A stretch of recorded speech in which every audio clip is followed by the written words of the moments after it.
S কুকিংয়ে সবাইকে স্বাগত। দেখো, তেল কই তো অনেকে অনেকভাবে খেয়েছো কই মাছ দিয়ে। এটা বানালাম তেলাপিয়া মাছ দিয়ে, কারণ কই মাছে ছোট ছোট প্রচুর কাঁটা থাকে, তার জন্য অনেকে তেল কই খেতে চাইলেও খেতে পারে না। এই জন্যে তেলাপিয়া মাছ দিয়ে এই তেল কইটা বানিয়েছি। খেতে মানে অসাধারণ হয়। তোমরা এইভাবে একবার অবশ্যই বাড়িতে বানিয়ে দেখো, আর ভিডিওটা সম্পূর্ণ দেখার অনুরোধ রইল। সম্পূর্ণ অন্যভাবে বানানো।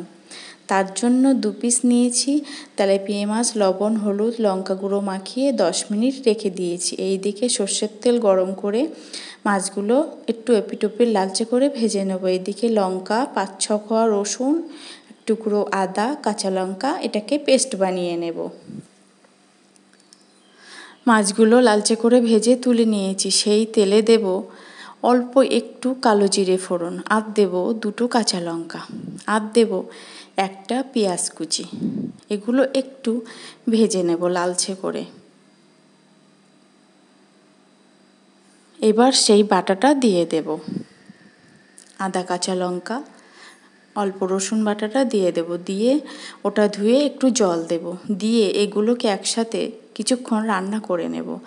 সেই ফাঁকে এদিকে একটা মশলা বানিয়ে নেব। 1/2 চামচেরও কম নেব জিরের গুঁড়ো, 3 ভাগের 1 ভাগ নেব মরিচ গুঁড়ো, 1 চা চামচ সস, 1/2 চামচ নেব হলুদ গুঁড়ো, আর 1/2 চামচ নেব কাশ্মীরি লাল লঙ্কার গুঁড়ো। এইদিকে মশলাগুলো কষানো হয়ে গেছে, কাঁচা গন্ধ চলে গেছে, তেল ছাড়ছে। এমতো অবস্থায় সেই মশলার পেস্টটা দিয়ে দেব। দিয়ে আবার একটু সুন্দর করে কষিয়ে নেব।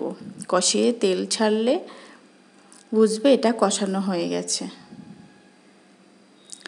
ভিডিওটা ভালো লাগলে অবশ্যই লাইক শেয়ার কমেন্ট করে জানিও তোমরা বাড়িতে এইভাবে বানিয়ে, আর সাবস্ক্রাইব করে পাশে থাকার অনুরোধ রইল। আবার মশলা দিয়ে তেল বার হলো, তখন পরিমাণ মতো দেব জল।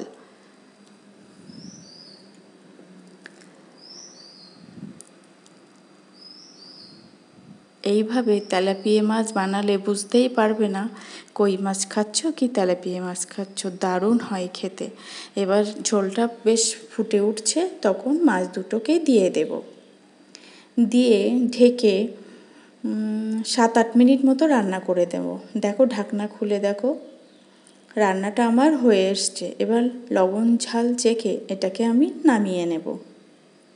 দেখো, নামিয়ে নিয়েছি। কি সুন্দর দেখতে হয়েছে গ্রেভিটা। মাছটাও এই দিয়ে 1 থালা ভাত উঠে যাবে।